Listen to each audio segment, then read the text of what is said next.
பாடம் 291. அந்நிய பெண்ணுடன் தனிமையில் இருப்பது கூடாது. அல்லாஹ் கூறுகின்றான், அந்த பெண்களிடம் ஏதேனும் பொருளை நீங்கள் கேட்டால் திரை மறைவிலிருந்து அவர்களிடம் கேளுங்கள். 33வது அத்தியாயம் 53வது வசனம். ஹதீஸ் 1628. உக்பா இப்னு ஆமிர் ரலியல்லாஹு அன்ஹு அவர்கள் அறிவிக்கின்றார்கள், பெண்களிடம் நீங்கள் செல்வதற்கு உங்களை நான் எச்சரிக்கிறேன் என்று நபி ஸல்லல்லாஹு அலைஹி வஸல்லம் அவர்கள் கூறினார்கள். கணவனின் சகோதரர் செல்லலாமா என்று மதீனா வாசிகளில் ஒருவர் கேட்டார்.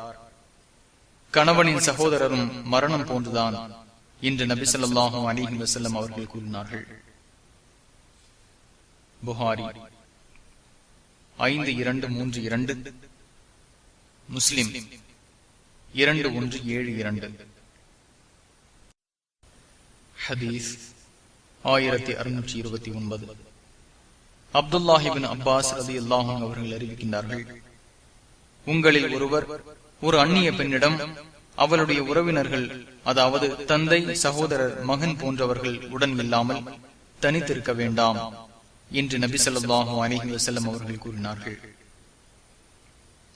புகாரி 1862, முஸ்லிம் 1341.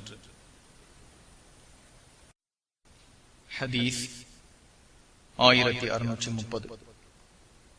புரைதா ரலியல்லாஹு அன்ஹு அவர்கள் அறிவிக்கின்றார்கள், இறை வழியில் போராட சென்றவர்களின் மனைவியரின் கண்ணியம் இறை வழியில் போராட செல்லாதவர்களிடம் அவர்களின் தாய்மார்களின் கண்ணியம் போலாகும். போருக்கு செல்லாதவர் எவரேனும் போருக்கு சென்ற ஒருவரின் குடும்ப விஷயத்தில் பொறுப்பேற்று அவர்கள் விஷயத்தில் அவருக்கு அவர் மோசடி செய்தால், மறுமை நாளில் போருக்கு சென்றவர் மோசடி செய்தவரை நிறுத்தி தான் திருப்தியுறும் வரை அவரின் நன்மைகளில் தான் விரும்பியதை எடுத்துக் கொள்வார் என்று கூறிய நபி ஸல்லல்லாஹு அலைஹி வஸல்லம் அவர்கள் எங்களிடம் திரும்பி, இது பற்றி உங்கள் கருத்து என்ன என்று கேட்டார்கள். முஸ்லிம் 1897.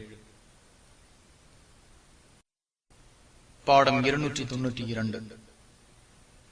நடை உடையில் ஆண்கள் பெண்கள் போல் நடப்பதும் பெண்கள் ஆண்கள் போல் நடப்பதும் கூடாது. ஹதீஸ் 1631. அப்துல்லாஹ் இப்னு அப்பாஸ் ரலியல்லாஹு அன்ஹு அவர்கள் அறிவிக்கின்றார்கள், ஆண்களில் பெண்களைப் போல் நடப்பவர்களையும் பெண்களில் ஆண்களைப் போல் நடப்பவர்களையும் நபி ஸல்லல்லாஹு அலைஹி வஸல்லம் அவர்கள் சபித்தார்கள். மற்றொரு அறிவிப்பில், ஆண்களில் பெண்கள் போல் பாவனை செய்பவர்களையும் பெண்களில் ஆண்கள் போல் பாவனை செய்பவர்களையும் நபி ஸல்லல்லாஹு அலைஹி வஸல்லம் அவர்கள் சபித்துள்ளார்கள் என்று உள்ளது. புகாரி 5885, 5886. ஹதீஸ் 1632. அபூ ஹுரைரா ரலியல்லாஹு அன்ஹு அவர்கள் அறிவிக்கின்றார்கள், பெண்களின் ஆடைகளை அணிந்து கொள்ளும் ஆண்களையும் ஆண்களின் ஆடைகளை அணிந்து கொள்ளும் பெண்களையும் நபி ஸல்லல்லாஹு அலைஹி வஸல்லம் அவர்கள் சபித்தார்கள். அபூ தாவூத் 4098. ஹதீஸ் 1633. அபூ ஹுரைரா ரலியல்லாஹு அன்ஹு அவர்கள் அறிவிக்கின்றார்கள், 2 கூட்டத்தினர் நரகவாசிகள் ஆவர். அவர்களை நான் பார்த்ததில்லை, அதாவது பிற்காலத்தில் வருவார்கள். 1, ஒரு கூட்டத்தினரிடம் பசு மாட்டின் வாள்கள் போல் சாட்டைகள் இருக்கும், அதன் மூலம் மக்களை அடித்து துன்புறுத்துவார்கள். 2, ஆடைகள் திறந்து அரைகுறை நிர்வாணமாக உள்ள பெண்கள். அவர்கள் பிறரை கவர்ந்திருப்பர், பிறரிடம் சாய்வர். அவர்களின் கூந்தல் ஒட்டகத்தின் சாய்ந்த திமிழ்கள் போல் இருக்கும். இவர்கள் சொர்க்கத்தில் நுழைய மாட்டார்கள், அதன் வாடையை கூட நுகர மாட்டார்கள்.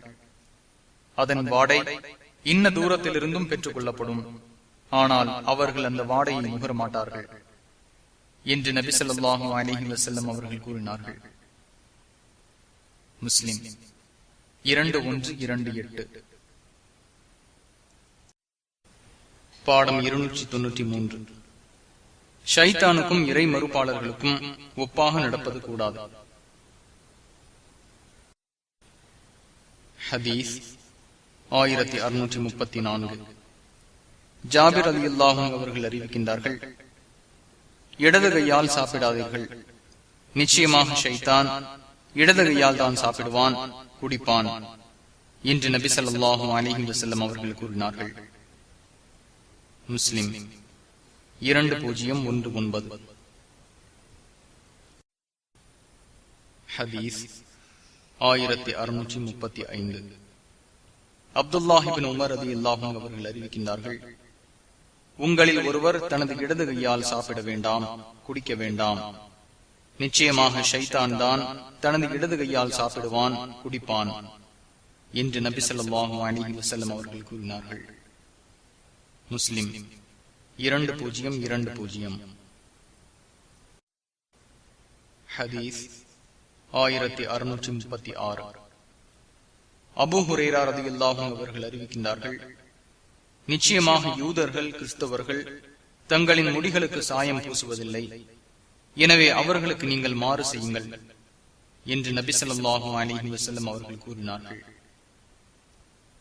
புகாரி 5899, முஸ்லிம் 2103.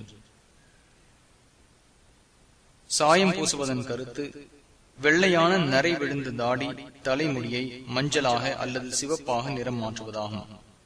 ஆனால் கருப்பு நிறம் பூசுவது கூடாது. இது பற்றி இன்ஷா அல்லாஹ் பின்வரும் பாடத்தில் கூறப்படும்.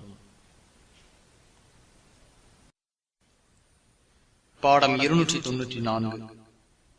ஆணும் பெண்ணும் தங்களின் முடிக்கு கருப்பு சாயம் பூசுவது கூடாது. ஹதீஸ் 1637.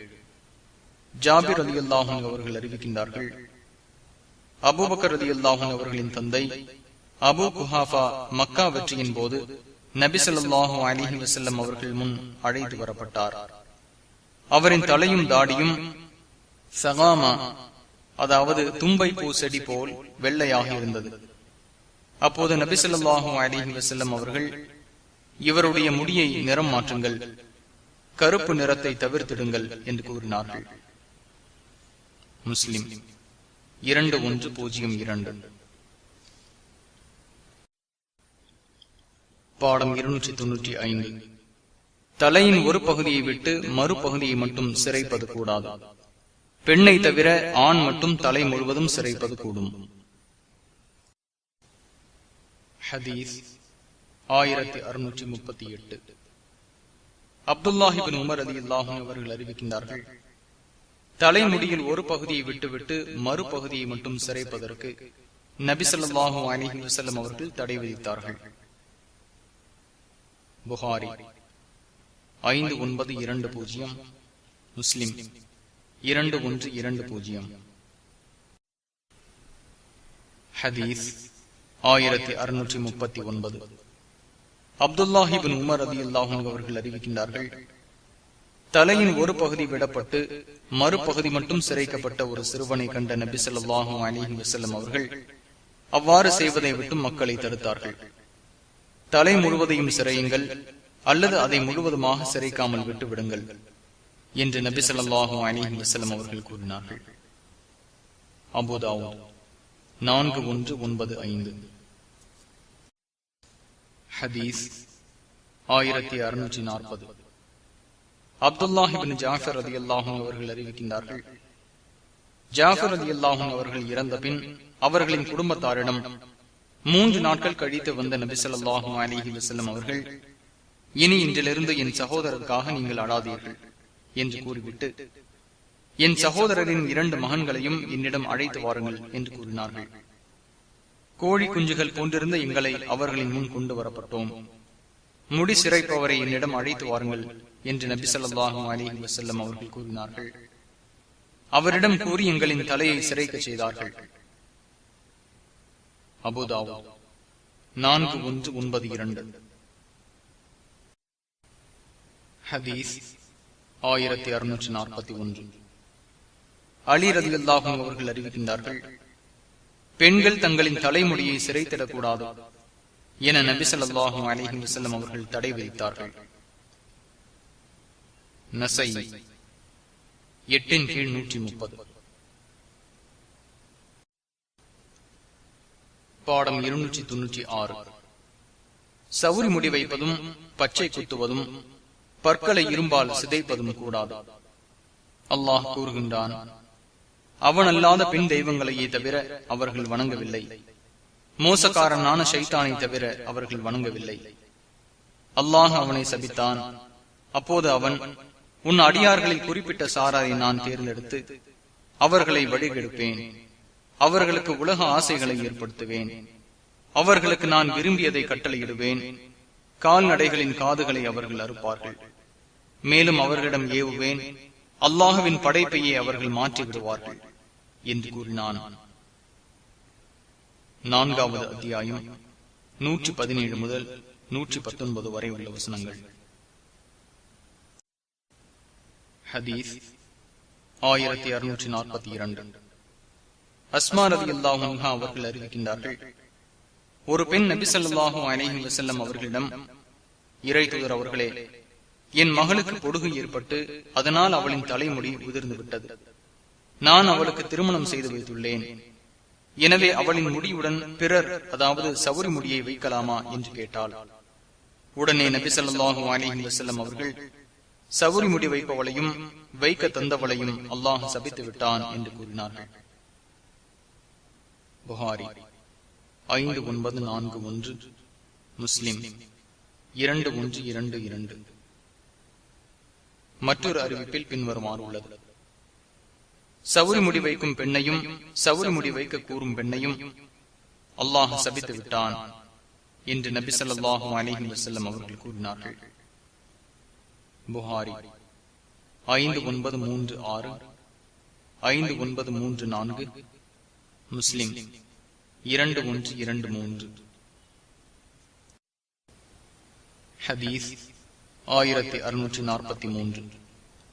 ஹுமைத் இப்னு அப்துர் ரஹ்மான் அறிவிக்கின்றார்கள், முஆவியா ரலியல்லாஹு அன்ஹு அவர்கள் ஒரு காவலரின் கையில் இருந்த முடியின் ஒரு பிடியை எடுத்துக்கொண்டு மிம்பரில் ஏறி நின்றவர்களாக, மதீனாவாசிகளே, உங்களிடையே உள்ள அறிஞர்கள் எங்கே? இது மாதிரியான சவுரி முடியை உபயோகிப்பதை விட்டும் தடை செய்யும் வகையில் பனு இஸ்ரவேலர்கள் அழிந்ததன் காரணம் அவர்களின் பெண்கள் இதை, அதாவது சவுரி முடியை தலையில் வைத்துக் கொண்டதுதான் என்று நபி ஸல்லல்லாஹு அலைஹி வஸல்லம் அவர்கள் கூறியதை நான் கேட்டேன் என முஆவியா ரலியல்லாஹு அன்ஹு அவர்கள் சொற்பொழிவாற்றினார்கள். புகாரி 5932, முஸ்லிம் 2127. ஹதீஸ் 1644. அப்துல்லாஹ் இப்னு உமர் ரலியல்லாஹு அன்ஹு அவர்கள் அறிவிக்கின்றார்கள், சவுரி முடி வைக்கும் பெண்ணையும் சவுரி முடியை வைக்க கேட்கும் பெண்ணையும் பச்சை குத்தும் பெண்ணையும் பச்சை குத்த சொல்லும் பெண்ணையும் நபி ஸல்லல்லாஹு அலைஹி வஸல்லம் அவர்கள் சபித்துள்ளார்கள். புகாரி 5937, முஸ்லிம் 2124. ஹதீஸ் 1645. பச்சை குத்தும் பெண்களையும் பச்சை குத்த வேண்டும் என கேட்கும் பெண்களையும் சவுரி முடி வைத்த பெண்களையும் பல்லை அழகாக்க இரும்பால் தேய்க்கும் பெண்களையும் அல்லாஹுவின் படைப்பை மாற்றி அமைக்கும் பெண்களையும் அல்லாஹ் சபித்து விட்டான் என்று அப்துல்லாஹ் இப்னு மஸ்ஊத் ரலியல்லாஹு அன்ஹு அவர்கள் கூறினார்கள். அப்போது இது பற்றி ஒரு பெண் அவர்களிடம் கேட்டார். அதற்கு அவர்கள், அல்லாஹுவின் தூதர் ஸல்லல்லாஹு அலைஹி வஸல்லம் அவர்கள் சபித்துள்ள ஒருவரை நான் சபிக்காமல் இருக்க எனக்கு என்ன வந்தது? அல்லாஹுவின் வேதத்தில் கூட இது உள்ளது. அல்லாஹ் கூறுகின்றான், அல்லாஹுவின் தூதர் உங்களிடம் கொண்டு வந்ததை பின்பற்றுங்கள். உங்களை விட்டும் எதை தடுத்தாரோ அதிலிருந்து விலகி இருங்கள். 59வது அத்தியாயம் 7வது வசனம் என்ற குர்ஆன் வசனத்தை இப்னு மஸ்ஊத் ரலியல்லாஹு அன்ஹு அவர்கள் கூறினார்கள். புகாரி 5931, முஸ்லிம் 2125. பாடம் 297. தாடியிலிருந்து நரைமுடியை பிடுங்குவது கூடாது. ஹதீஸ் 1646. அம்ர் இப்னு ஷுஐப் அவர்கள் தம் தந்தை மூலமாக தம் பாட்டனார் கூறியதாக அறிவிக்கின்றார்கள், நரையை பிடுங்காதீர்கள், நிச்சயமாக அது மறுமை நாளில் முஸ்லிமின் ஒளியாகும் என்று நபி ஸல்லல்லாஹு அலைஹி வஸல்லம் அவர்கள் கூறினார்கள். Abu Dawood 4202, Tirmidhi 2821, Nasai 8/136. இது ஹசன் என திர்மிதி இமாம் கூறுகிறார்கள். ஹதீஸ் 1647. அன்னை ஆயிஷா ரலியல்லாஹு அன்ஹா அவர்கள் அறிவிக்கின்றார்கள், நம் கட்டளை இல்லாத, அதாவது மார்க்கத்தில் இல்லாத ஒன்றை ஒருவன் செயல்படுத்தினால் அது நிராகரிக்கப்பட வேண்டியதாகும் என்று நபி ஸல்லல்லாஹு அலைஹி வஸல்லம் அவர்கள் கூறினார்கள். முஸ்லிம் 1718. பாடம் 298. வலது கையால் சுத்தம் செய்வதும் காரணமின்றி வலது கையால் மறை உறுப்பை தொடுவதும் வெறுக்கத்தக்கது. ஹதீஸ் 1648. அபூ கதாதா ரலியல்லாஹு அன்ஹு அவர்கள் அறிவிக்கின்றார்கள், ஒருவர் சிறுநீர் கழித்தால் தன் மறை உறுப்பை தனது வலது கையால் பிடிக்க வேண்டாம், தனது வலது கையால் சுத்தம் செய்ய வேண்டாம், பாத்திரத்தில் மூச்சு விட வேண்டாம் என்று நபி ஸல்லல்லாஹு அலைஹி வஸல்லம் அவர்கள் கூறினார்கள். புகாரி 154, முஸ்லிம் 267. பாடம் 299. காரணமின்றி ஒரு செருப்புடன் அல்லது ஒரு காலுறையுடன் நடப்பது வெறுக்கத்தக்கது. மேலும் காரணமின்றி நின்று கொண்டே செருப்பு அணிவதோ காலுறை அணிவதோ வெறுக்கத்தக்கது. ஹதீஸ் 1649. அபூ ஹுரைரா ரலியல்லாஹு அன்ஹு அவர்கள் அறிவிக்கின்றார்கள், ஒருவர் ஒரு செருப்பில் நடக்க வேண்டாம், இரண்டையும் சேர்த்தே அணியட்டும் அல்லது இரண்டையும் சேர்த்தே கடட்டி விடட்டும் என்று நபி ஸல்லல்லாஹு அலைஹி வஸல்லம் அவர்கள் கூறினார்கள். புகாரி 5855, முஸ்லிம் 2097. ஹதீஸ் 1650. அபூ ஹுரைரா ரலியல்லாஹு அன்ஹு அவர்கள் அறிவிக்கின்றார்கள், ஒருவரின் செருப்பு வார் அருந்துவிட்டால் அதை சரி செய்யும் வரை ஒரு செருப்புடன் நடக்க வேண்டாம் என்று நபி ஸல்லல்லாஹு அலைஹி வஸல்லம் அவர்கள் கூற நான் கேட்டேன். முஸ்லிம் 2098. ஹதீஸ் 1651. ஜாபிர் ரலியல்லாஹு அன்ஹு அவர்கள் அறிவிக்கின்றார்கள், ஒருவர் நின்று கொண்டே செருப்பு அணிய நபி ஸல்லல்லாஹு அலைஹி வஸல்லம் அவர்கள் தடை செய்தார்கள். அபூ தாவூத் 4135. பாடம் 300. தூங்கும் போது வீட்டில் நெருப்பை அணைக்காமல் விடக்கூடாது. விளக்கு மற்றும் அது போன்றவையாக இருந்தாலும் சரியே. ஹதீஸ் 1652. அப்துல்லாஹ் இப்னு உமர் ரலியல்லாஹு அன்ஹு அவர்கள் அறிவிக்கின்றார்கள், நீங்கள் தூங்கும் போது உங்களின் வீடுகளில் நெருப்பை அணைக்காமல் விட்டு விடாதீர்கள் என்று நபி ஸல்லல்லாஹு அலைஹி வஸல்லம் அவர்கள் கூறினார்கள். புகாரி 6293, முஸ்லிம் 2015. ஹதீஸ் 1653. அபூ மூஸா அல்-அஷ்அரி ரலியல்லாஹு அன்ஹு அவர்கள் அறிவிக்கின்றார்கள், ஒரு நாள் இரவு மதீனாவாசியின் வீடு தீப்பிடித்தது. இவர்களின் நிலை குறித்து நபி ஸல்லல்லாஹு அலைஹி வஸல்லம் அவர்களிடம் கூறப்பட்ட போது, நிச்சயமாக இந்த நெருப்பு உங்களுக்கு விரோதியாகும், நீங்கள் தூங்கினால் அதை அணைத்து விடுங்கள் என்று நபி ஸல்லல்லாஹு அலைஹி வஸல்லம் அவர்கள் கூறினார்கள். புகாரி 6294, முஸ்லிம் 2016. ஹதீஸ் 1654. ஜாபிர் ரலியல்லாஹு அன்ஹு அவர்கள் அறிவிக்கின்றார்கள், நீங்கள் இரவில் தூங்க சென்றால் பாத்திரத்தை மூடுங்கள், தண்ணீர் உள்ள தோல் பைகளை கட்டுங்கள், வாசல்களை அடையுங்கள், விளக்கை அணையுங்கள். நீங்கள் அவ்வாறு செய்தால் நிச்சயமாக ஷைத்தான் தோல் பையை அவிழ்க்க மாட்டான், வாசலை திறக்க மாட்டான், பாத்திரத்தை திறக்க மாட்டான். உங்களில் ஒருவரிடம் தனது பாத்திரத்திற்கு மூடி இல்லை என்றால் அந்த பாத்திரத்தின் மீது ஒரு குச்சியை குறுக்கே வைக்கட்டும், அதன் மீது அல்லாஹுவின் பெயரை, அதாவது பிஸ்மில்லாஹ் கூறட்டும். நெருப்பை அணைப்பது எதற்கெனில் எலி அவரின் வீட்டிற்கு திரியை இழுத்துச் சென்று தீ மூட்டிவிடும் என்று நபி ஸல்லல்லாஹு அலைஹி வஸல்லம் அவர்கள் கூறினார்கள். முஸ்லிம் 2012. பாடம் 301. நன்மையற்ற சொல் செயலை சிரமத்துடன் செய்வது கூடாது. அல்லாஹ் கூறுகின்றான், உங்களிடம் இதற்காக, அதாவது அழைப்பு பணிக்காக கூலி எதையும் நான் கேட்கவில்லை, மேலும் நான் சிரமத்தினை ஏற்படுத்திக் கொள்பவனும் இல்லை என்று நபியை நீர் கூறுவீராக. 38வது அத்தியாயம் 86வது வசனம். ஹதீஸ் 1655. அப்துல்லாஹ் இப்னு உமர் ரலியல்லாஹு அன்ஹு அவர்கள் அறிவிக்கின்றார்கள், நன்மை இல்லாத சொல் செயல்களில் சிரமம் ஏற்படுத்திக் கொள்வதற்கு நாங்கள் தடுக்கப்பட்டோம். புகாரி 7293. ஹதீஸ் 1656. மஸ்ரூக் அறிவிக்கின்றார்கள், நாங்கள் அப்துல்லாஹ் இப்னு மஸ்ஊத் ரலியல்லாஹு அன்ஹு அவர்களிடம் சென்றோம். அப்போது அவர்கள், மனிதர்களே, ஒரு விஷயத்தை தெரிந்தவர் அது பற்றி அவர் கூறட்டும், தெரியவில்லையானால் அல்லாஹுவே மிக அறிந்தவன் என்று அவர் கூறட்டும். அல்லாஹுவே மிக அறிந்தவன் என்று தெரியாத ஒன்றின் போது கூறுவது அறிவை சேர்ந்ததாகும்.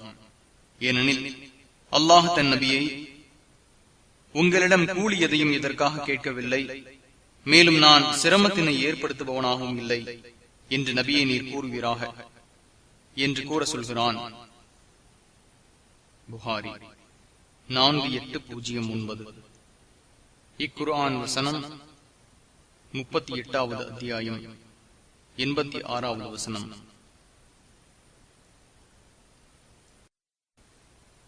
பாடம் 302. இறந்தவருக்காக ஒப்பாரி வைப்பது, கன்னத்தில் அறைந்து கொள்வது, சட்டையை கிழித்துக் கொள்வது, முடியை பிடுங்குவது, தலையை சிரைப்பது, நாசமாகட்டும் போன்ற வார்த்தைகளால் பிரார்த்திப்பது கூடாது. ஹதீஸ் 1657. உமர் இப்னு கத்தாப் ரலியல்லாஹு அன்ஹு அவர்கள் அறிவிக்கின்றார்கள், இறந்தவருக்காக ஒப்பாரி வைத்து அழப்படுவதால் கபரில் அவர் வேதனை செய்யப்படுகிறார் என்று நபி ஸல்லல்லாஹு அலைஹி வஸல்லம் அவர்கள் கூறினார்கள். புகாரி 1292. முஸ்லிம் 927. ஹதீஸ் 1658. அப்துல்லாஹ் இப்னு மஸ்ஊத் ரலியல்லாஹு அன்ஹு அவர்கள் அறிவிக்கின்றார்கள், கன்னங்களில் அடித்துக் கொள்பவரும், சட்டைகளை கிழித்துக் கொள்பவரும், அறியாமை கால செயல்களின் பக்கம் மக்களை அழைப்பவரும் நம்மை சேர்ந்தவர் அல்லர் என்று நபி ஸல்லல்லாஹு அலைஹி வஸல்லம் அவர்கள் கூறினார்கள். புகாரி 1294. முஸ்லிம் 103. ஹதீஸ் 1659. அபூ புர்தா ரலியல்லாஹு அன்ஹு அவர்கள் அறிவிக்கின்றார்கள், அபூ மூசா ரலியல்லாஹு அன்ஹு அவர்கள் நோயுற்றார்கள். அவருக்கு மயக்கம் ஏற்பட்டது. அவரின் தலை அவரது குடும்பத்து பெண்ணின் மடியில் இருந்தது. அப்போது அந்த பெண் ஒப்பாரி வைத்துக் கொண்டு அழுதார். இதற்காக அவளை தடுக்கும் நிலையில் அவர் இல்லை. அவர் மயக்கம் தெளிந்ததும் நபி ஸல்லல்லாஹு அலைஹி வஸல்லம் அவர்கள் எதிலிருந்து விலகினார்களோ அதிலிருந்து நானும் விலகிவிட்டேன். நிச்சயமாக நபி ஸல்லல்லாஹு அலைஹி வஸல்லம் அவர்கள் ஒப்பாரி வைக்கும் பெண்ணை விட்டும், தலையை மொட்டை அடிக்கும் பெண்ணை விட்டும், ஆடைகளை கிழித்துக் கொள்ளும் பெண்ணை விட்டும் விலகி இருந்தார்கள் என்று கூறினார். புகாரி 1296. முஸ்லிம் 104. ஹதீஸ் 1660. முகீரா இப்னு ஷுபா ரலியல்லாஹு அன்ஹு அவர்கள் அறிவிக்கின்றார்கள், ஒருவருக்காக ஒப்பாரி வைத்து அழப்படுமானால் மறுமை நாளில் ஒப்பாரி வைத்து இவருக்கு அழப்பட்டதற்காக இவர் வேதனை செய்யப்படுவார் என நபி ஸல்லல்லாஹு அலைஹி வஸல்லம் அவர்கள் கூறினார்கள். புகாரி 1291. முஸ்லிம் 933. ஹதீஸ் 1661. உம்மு அத்தியா நுசைபா ரலியல்லாஹு அன்ஹா அவர்கள் அறிவிக்கின்றார்கள், நாங்கள் ஒப்பாரி வைத்து அழமாட்டோம் என்ற உறுதிமொழியை எங்களிடம் சத்திய பிரமாணம் வாங்கிய போது நபி ஸல்லல்லாஹு அலைஹி வஸல்லம் அவர்கள் பெற்றுக் கொண்டார்கள். புகாரி 1306, முஸ்லிம் 936. ஹதீஸ் 1662. நோமான் இப்னு பஷீர் ரலியல்லாஹு அன்ஹு அவர்கள் அறிவிக்கின்றார்கள், அப்துல்லாஹ் இப்னு ரவாஹா ரலியல்லாஹு அன்ஹு அவர்களுக்கு மயக்கம் ஏற்பட்டது. அப்போது அவரின் சகோதரி அழ ஆரம்பித்து விட்டார். இந்த மலைக்கு ஏற்பட்ட கதியே, இன்ன நாசமே என்று திரும்ப திரும்ப கூறிக்கொண்டிருந்தார். மயக்கம் தெளிந்த அப்துல்லாஹ் ரலியல்லாஹு அன்ஹு அவர்கள், நீர் இவ்வாறெல்லாம் கூறியது பற்றி என்னிடம் கேள்வி கேட்கப்பட்டது, எனவே இவ்வாறு நீர் கூற வேண்டாம் என்று கூறினார்கள். புகாரி 4267. ஹதீஸ் 1663. அப்துல்லாஹ் இப்னு உமர் ரலியல்லாஹு அன்ஹு அவர்கள் அறிவிக்கின்றார்கள், சஅத் இப்னு உபாதா ரலியல்லாஹு அன்ஹு அவர்கள் உடல்நிலை பாதிக்கப்பட்டிருந்தார்கள். அப்போது அவரிடம் நலம் விசாரிக்க நபி ஸல்லல்லாஹு அலைஹி வஸல்லம் அவர்கள் வந்தார்கள். அவர்களுடன் அப்துர் ரஹ்மான் இப்னு அவுஃப் ரலியல்லாஹு அன்ஹு அவர்கள், சஅத் இப்னு அபி வக்காஸ் ரலியல்லாஹு அன்ஹு அவர்கள், அப்துல்லாஹ் இப்னு மஸ்ஊத் ரலியல்லாஹு அன்ஹு அவர்கள் ஆகியோர் உடன் இருந்தனர். அவரிடம் நபி ஸல்லல்லாஹு அலைஹி வஸல்லம் அவர்கள் வந்தபோது அவர் மயக்கத்தில் இருந்தார். அவர் இறந்து விட்டாரா என்று நபி ஸல்லல்லாஹு அலைஹி வஸல்லம் அவர்கள் கேட்டார்கள். இறை தூதர் அவர்களே, இல்லை என்று கூறினார்கள். உடனே நபி ஸல்லல்லாஹு அலைஹி வஸல்லம் அவர்கள் அவரின் நிலை கண்டு அழுதார்கள். நபி ஸல்லல்லாஹு அலைஹி வஸல்லம் அவர்கள் அழுவதை கண்ட மக்களும் அழுதார்கள். நீங்கள் கேட்டுக்கொண்டீர்களா? நிச்சயமாக அல்லாஹ் கண்களின் கண்ணீருக்காக வேதனை செய்ய மாட்டான், இதயம் கவலைப்படுவதற்கும் வேதனை செய்ய மாட்டான், எனினும் புலம்பி அழுவதால் தான் வேதனை செய்வான் என்று நபி ஸல்லல்லாஹு அலைஹி வஸல்லம் அவர்கள் கூறி தன் நாவை சுட்டி காட்டிவிட்டு, அல்லது இரக்கம் காட்டுவான் என்றும் கூறினார்கள்.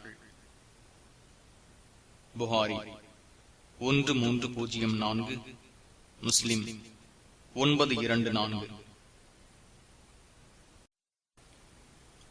ஹதீஸ் 1664. அபு மாலிக் அல் அஷரி ரலியல்லாஹு அன்ஹு அவர்கள் அறிவிக்கின்றார்கள், ஒப்பாரி வைத்து அழும் பெண் அவள் இறப்பதற்கு முன் அந்த செயலுக்காக பாவ மன்னிப்பு கேட்காவிட்டால் அவள் இறந்த பின் மறுமை நாளில் கெட்ட வாடை கொண்ட கருப்பு நிறமான தார் சட்டையும் சொறியை ஏற்படுத்தும் சட்டையும் அணிவிக்கப்பட்டவளாக நிறுத்தப்படுவாள் என்று நபி ஸல்லல்லாஹு அலைஹி வஸல்லம் அவர்கள் கூறினார்கள். முஸ்லிம் 934. ஹதீஸ் 1665. உசைத் இப்னு அபி உசைத் கூறுகிறார்கள், நாங்கள் மாறு செய்ய மாட்டோம் என்ற அடிப்படையில் எங்களிடம் நபி ஸல்லல்லாஹு அலைஹி வஸல்லம் அவர்கள் எங்களிடம் பெற்றுக்கொண்ட உறுதிமொழிகளில் சில: எவரேனும் இறந்துவிட்டால் நாங்கள் முகத்தில் அடித்துக் கொள்ள மாட்டோம், சாபமிடும் வார்த்தையால் பிரார்த்திக்க மாட்டோம், சட்டையை கிழித்திட மாட்டோம், முடியை அவிழ்த்து விட மாட்டோம் என்பதும் இருந்தது என நபி ஸல்லல்லாஹு அலைஹி வஸல்லம் அவர்களிடம் உறுதிமொழி எடுத்த ஒரு பெண் கூறினார். அபூ தாவூத் 3131. ஹதீஸ் 1666. அபூ மூசா ரலியல்லாஹு அன்ஹு அவர்கள் அறிவிக்கின்றார்கள், இறந்து போனவர் அருகில் அவர்களில் அழுகின்ற ஒருவர், மலைக்கு வந்த நாசமே, தலைவருக்கு வந்த கதியே என்றோ அல்லது இது போன்ற வார்த்தைகளையோ கூறினால் அந்த இறந்தவரிடம் 2 வானவர்கள் நியமிக்கப்படுவர். நீர் இவ்வாறுதான் இருந்தீரோ என்று அவரின் நெஞ்சில் அடித்தவர்களாக கேட்பார்கள் என்று நபி ஸல்லல்லாஹு அலைஹி வஸல்லம் அவர்கள் கூறினார்கள். திர்மிதி 1003. இது ஹசன் என திர்மிதி இமாம் கூறுகிறார்கள். ஹதீஸ் 1667. அபூ ஹுரைரா ரலியல்லாஹு அன்ஹு அவர்கள் அறிவிக்கின்றார்கள், மக்களிடம் 2 காரியங்கள் உள்ளன. அந்த 2மே அவர்களிடம் இறை மறுப்பை ஏற்படுத்தக்கூடியதாகும். 1, பாரம்பரியத்தை குறை கூறி குத்தி காட்டுவது. 2, இறந்தவருக்காக ஒப்பாரி வைப்பது என நபி ஸல்லல்லாஹு அலைஹி வஸல்லம் அவர்கள் கூறினார்கள். முஸ்லிம் 6-7. பாடம் 303. குறி சொல்பவர், நட்சத்திர கணக்கு பார்த்து சொல்பவர், மணலில் கோடு போட்டு குறி சொல்பவர், பொடி கற்களாலும் தொழி கோதுமையாலும் அது போன்றவற்றாலும் அடித்து குறி சொல்பவர் ஆகியோரிடம் செல்வது கூடாது. ஹதீஸ் 1668. அன்னை ஆயிஷா ரலியல்லாஹு அன்ஹா அவர்கள் அறிவிக்கின்றார்கள், சில மனிதர்கள் நபி ஸல்லல்லாஹு அலைஹி வஸல்லம் அவர்களிடம் குறி சொல்பவர் பற்றி கேட்டார்கள். அவர்கள் ஒரு பொருட்டே இல்லை என்று நபி ஸல்லல்லாஹு அலைஹி வஸல்லம் அவர்கள் கூறினார்கள். இறை தூதர் அவர்களே, அவர்கள் சில சமயம் ஒரு செய்தியை எங்களிடம் கூறுகிறார்கள், அது உண்மையாகவும் ஆகிவிடுகிறதே என்று மக்கள் கூறினர். உடனே நபி ஸல்லல்லாஹு அலைஹி வஸல்லம் அவர்கள், ஜின்கள் இதை வானவர்களிடம் ஒட்டு கேட்டு தங்கள் நேசர்களின் காதில் அதை கூறுவர், இவர்கள் அத்துடன் 100 பொய்களை கலந்து விடுகிறார்கள் என்று கூறினார்கள். புகாரி 3210, 6213, முஸ்லிம் 2228. புகாரியின் மற்றொரு அறிவிப்பில் பின்வருமாறு உள்ளது: நிச்சயமாக ஒரு வானவர் மேகத்தில் இறங்கி வானத்தில் எடுக்கப்பட்ட செய்தியை மற்ற மலக்குகளிடம் கூறுவார். அதை ஒட்டு கேட்கும் ஷைத்தான்கள் அதை குறி சொல்பவரிடம் கூறுவர். அதனுடன் இவர்கள் தங்களிடம் உள்ள 100 பொய்களையும் கலந்து கூறுவர் என நபி ஸல்லல்லாஹு அலைஹி வஸல்லம் அவர்கள் கூற கேட்டேன் என ஆயிஷா ரலியல்லாஹு அன்ஹா அவர்கள் அறிவிக்கின்றார்கள். ஹதீஸ் 1669. சஃபியா பின்த் அபி உபைத் என்ற பெண்மணி கூறுகிறார்கள், ஒருவர் குறி சொல்பவரிடம் வந்து எதையேனும் அவனிடம் கேட்டு அவன் கூறியதை உண்மை என நம்புவாரோ அவனது 40 நாள் தொழுகை ஏற்கப்பட மாட்டாது என்று நபி ஸல்லல்லாஹு அலைஹி வஸல்லம் அவர்கள் கூறியதாக நபி ஸல்லல்லாஹு அலைஹி வஸல்லம் அவர்களின் மனைவியரில் ஒருவர் கூறினார். முஸ்லிம் 2230. ஹதீஸ் 1670. கபீசா இப்னு முஹாரிக் ரலியல்லாஹு அன்ஹு அவர்கள் அறிவிக்கின்றார்கள், கோடுகள் மூலம் குறி பார்ப்பதும், பறவை சகுனம் பார்ப்பதும், பறக்கும் பறவையின் திசை வைத்து சகுனம் பார்ப்பதும் குறிகாரனின் செயல்களில் உள்ளதாகும் என்று நபி ஸல்லல்லாஹு அலைஹி வஸல்லம் அவர்கள் கூற கேட்டேன். அபூ தாவூத் 3907. ஹதீஸ் 1671. இது பலவீனமான ஹதீஸ் என்று குறிப்பிடப்பட்டிருப்பதால் இவ்விதமான ஹதீஸ்கள் முழுவதும் இறுதியில் ஒரு பட்டியலாக வாசிக்கப்படும். ஹதீஸ் 1672. முஆவியா இப்னு ஹக்கம் ரலியல்லாஹு அன்ஹு அவர்கள் அறிவிக்கின்றார்கள், இறை தூதர் அவர்களே, நான் அறியாமை காலத்திலிருந்து விலகி இஸ்லாத்தில் புதிதாக இணைந்தவன். அல்லாஹ் எங்களுக்கு இஸ்லாமை கொண்டு வந்து விட்டான். இருப்பினும் எங்களில் சிலர் ஜோசியர்களிடம் செல்கின்றனர், இது சரியா என்று கேட்டேன். அதற்கு அவர்கள், அவர்களிடம் நீர் செல்லாதீர் என்று கூறினார்கள். எங்களில் சிலர் உள்ளனர், அவர்கள் சகுனம் பார்க்கின்றனர் என்று கூறினேன். அதற்கு அவர்கள், அது அவர்களின் நெஞ்சில் ஏற்படும் ஓர் உணர்வுதான், அவர்களுக்கு அது எதையும் தடுத்து விடாது என்று நபி ஸல்லல்லாஹு அலைஹி வஸல்லம் அவர்கள் கூறினார்கள். எங்களில் சிலர் உள்ளனர், கோடு போட்டு குறி பார்க்கின்றனரே என்று கூறினேன். நபிமார்களில் ஒரு நபி கோடு போடுபவராக இருந்தார். அவரின் கோட்டுக்கு யார் நேர்படுகிறாரோ அது சரியாக இருக்கும் என்று நபி ஸல்லல்லாஹு அலைஹி வஸல்லம் அவர்கள் கூறினார்கள். முஸ்லிம் 537. பாடம் 304. சகுனம் பார்த்தல் கூடாது. ஹதீஸ் 1624. அனஸ் ரலியல்லாஹு அன்ஹு அவர்கள் அறிவிக்கின்றார்கள், தொற்று நோய் என்பதும் இல்லை, சகுனம் என்பதும் இல்லை, ஆனால் ஃபால் என்பது எனக்கு பிடிக்கும் என்று நபி ஸல்லல்லாஹு அலைஹி வஸல்லம் அவர்கள் கூறினார்கள். ஃபால் என்றால் என்ன என்று நபி தோழர்கள் கேட்டனர்.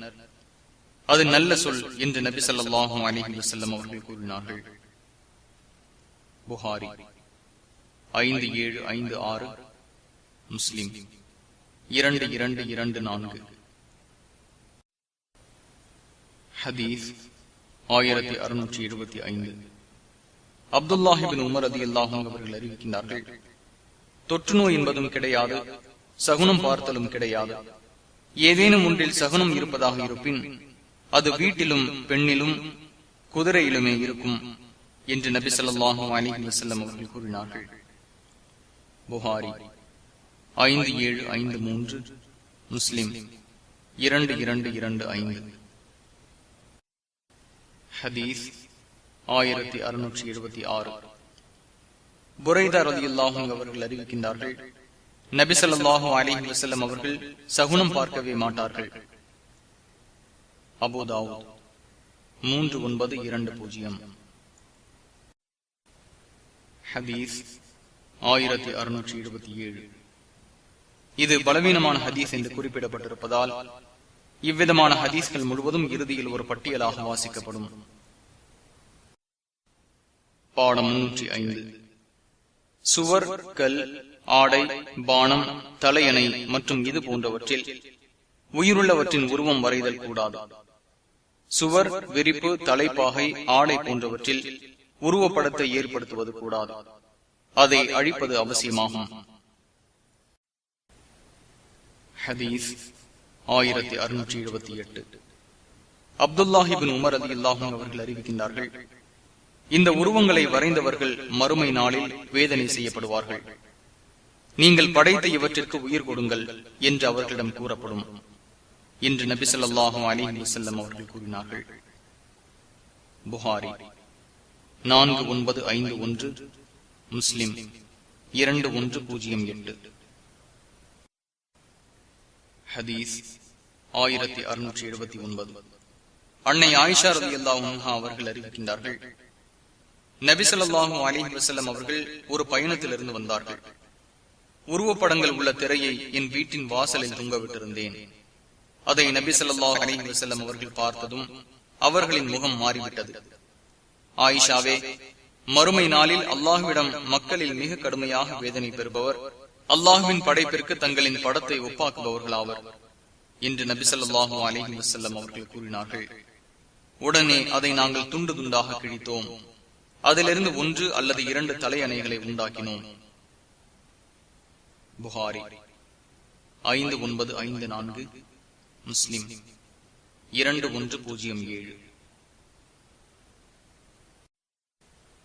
ஹதீஸ் 1680. அப்துல்லாஹ் இப்னு அப்பாஸ் ரலியல்லாஹு அன்ஹு அவர்கள் அறிவிக்கின்றார்கள், படம் வரையும் அனைவரும் நரகில் புகுவர். அவர் வரைந்த அனைத்து படத்திற்கும் உயிர் தரப்படும். அவரை அது நரகில் வேதனை செய்யும் என்று நபி ஸல்லல்லாஹு அலைஹி வஸல்லம் அவர்கள் கூற கேட்டேன். நீ அவசியம் வரைய வேண்டும் என்றிருந்தால் மரத்தையோ உயிரற்றதையோ வரைந்திரு என்று அப்துல்லாஹ் இப்னு அப்பாஸ் ரலியல்லாஹு அன்ஹு அவர்கள் கூறினார்கள்.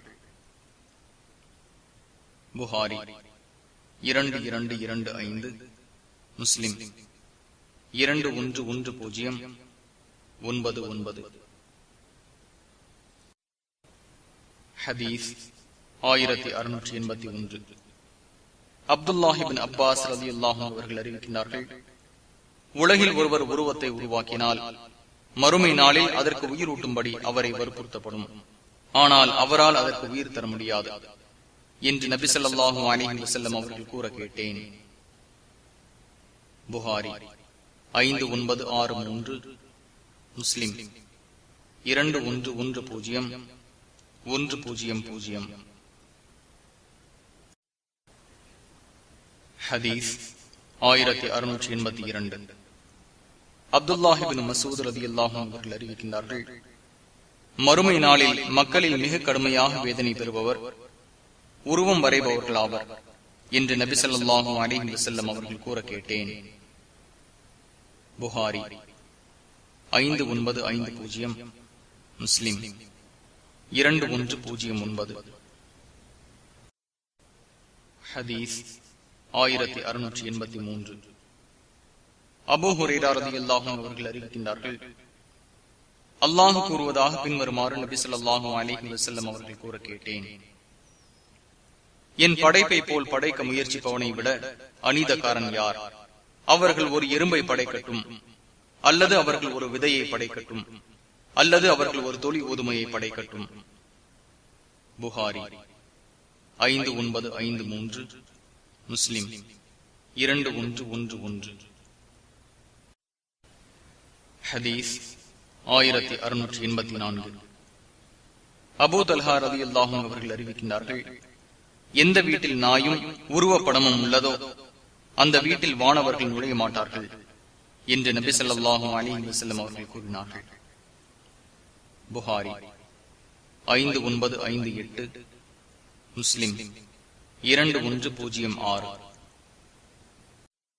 ஹதீஸ் 1685. அப்துல்லாஹ் இப்னு உமர் ரலியல்லாஹு அன்ஹு அவர்கள் அறிவிக்கின்றார்கள், இன்று தான் வருவதாக ஜிப்ரீல் அலைஹிஸ்ஸலாம் அவர்கள் நபி ஸல்லல்லாஹு அலைஹி வஸல்லம் அவர்களிடம் வாக்குறுதி அளித்தார்கள். அவர்களிடம் வர தாமதம் ஏற்பட்டது. இதனால் நபி ஸல்லல்லாஹு அலைஹி வஸல்லம் அவர்களுக்கு மனதில் கவலை ஏற்பட்டது. உடனே நபி ஸல்லல்லாஹு அலைஹி வஸல்லம் அவர்கள் வீட்டிலிருந்து வெளியேறினார்கள். அப்போது அவர்களை ஜிப்ரீல் அலைஹிஸ்ஸலாம் அவர்கள் சந்தித்தார்கள்.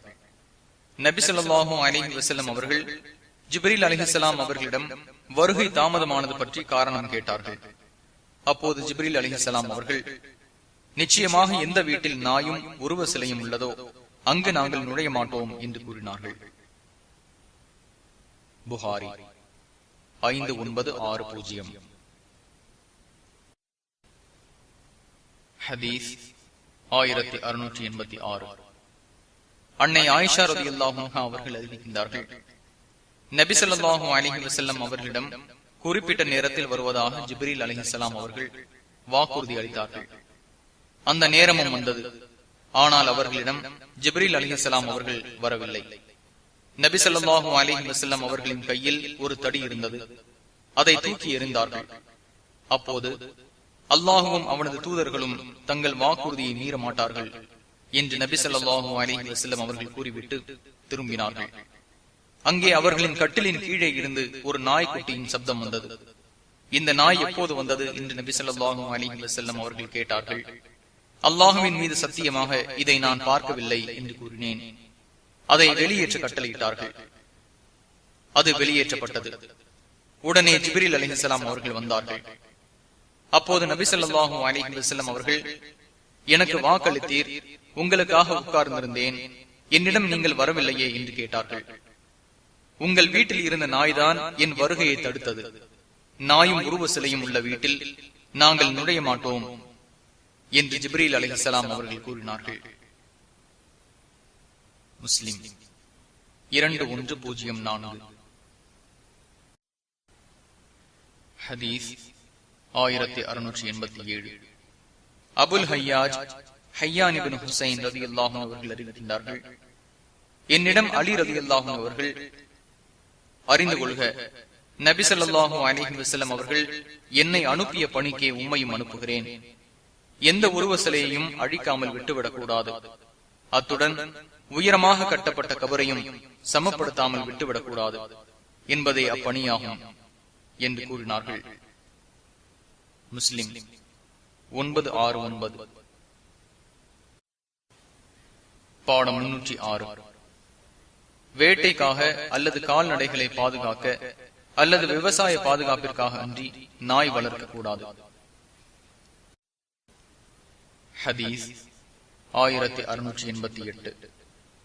அப்துல்லாஹ் இப்னு உமர் ரலியல்லாஹு அன்ஹு அவர்கள் அறிவிக்கின்றார்கள், வேட்டைக்காக அல்லது கால்நடை பாதுகாப்பிற்காக தவிர நாயை ஒருவர் வளர்த்தால் ஒவ்வொரு நாளும் அவரது நற்கூலியில் 2 கீராத்துகள் குறைந்துவிடும் என்று நபி ஸல்லல்லாஹு அலைஹி வஸல்லம் அவர்கள் கூற கேட்டேன். புகாரி 5480, முஸ்லிம் 1574. மற்றொரு அறிவிப்பில் 1 கீராத் என்று உள்ளது. குறிப்பு: 1 கீராத் என்பது ஒரு மலை அளவு நன்மையாகும். ஹதீஸ் 1689. அப்துல்லாஹ் இப்னு உமர் ரலியல்லாஹு அன்ஹு அவர்கள் அறிவிக்கின்றார்கள், விவசாயம் அல்லது கால்நடை பாதுகாப்பிற்கு அன்றி ஒருவரிடம் நாய் இருந்தால் ஒவ்வொரு நாளும் அவரின் நன்மைகளிலிருந்து 1 கீராத் குறைந்துவிடும் என்று நபி ஸல்லல்லாஹு அலைஹி வஸல்லம் அவர்கள் கூறினார்கள். புகாரி 2322, முஸ்லிம் 1575. பாடம் 307.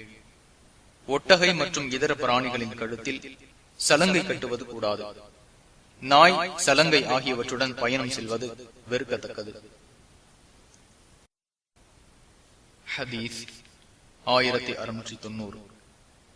அபூ ஹுரைரா ரலியல்லாஹு அன்ஹு அவர்கள் அறிவிக்கின்றார்கள், நாயையும் சலங்கையும் வைத்துள்ள பயணத்தில் மலக்குகள் தோழமை கொள்ள மாட்டார்கள் என நபி ஸல்லல்லாஹு அலைஹி வஸல்லம் அவர்கள் கூறினார்கள். முஸ்லிம் 2113. ஹதீஸ் 1691. அபூ ஹுரைரா ரலியல்லாஹு அன்ஹு அவர்கள் அறிவிக்கின்றார்கள், சலங்கை ஷைத்தானின் இசை கருவியாகும் என்று நபி ஸல்லல்லாஹு அலைஹி வஸல்லம் அவர்கள் கூறினார்கள். அபூ தாவூத் 2556. பாடம் 108. காய்ந்த மலத்தை சாப்பிடும் ஆண் பெண் ஒட்டகைகளில் சவாரி செய்வது வெறுக்கத்தக்கது. அது சுத்தமான உணவை சாப்பிட்டு அதன் கறி தூய்மையானால் வெறுக்கத்தக்க நிலை ஏற்படாது. ஹதீஸ் 1692. அப்துல்லாஹ் இப்னு உமர் ரலியல்லாஹு அன்ஹு அவர்கள் அறிவிக்கின்றார்கள், விட்டையை, அதாவது காய்ந்த மலத்தை சாப்பிடும் ஒட்டகத்தில் சவாரி செய்வதை நபி ஸல்லல்லாஹு அலைஹி வஸல்லம் அவர்கள் தடை செய்தார்கள். அபூ தாவூத் 2558.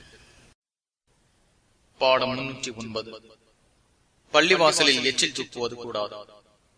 எச்சில் இருந்தால் அதை நீக்குவது அவசியமாகும். அதை நீக்கிவிட்டு பள்ளிவாசலை சுத்தம் செய்வது அவசியமாகும். ஹதீஸ் 1693.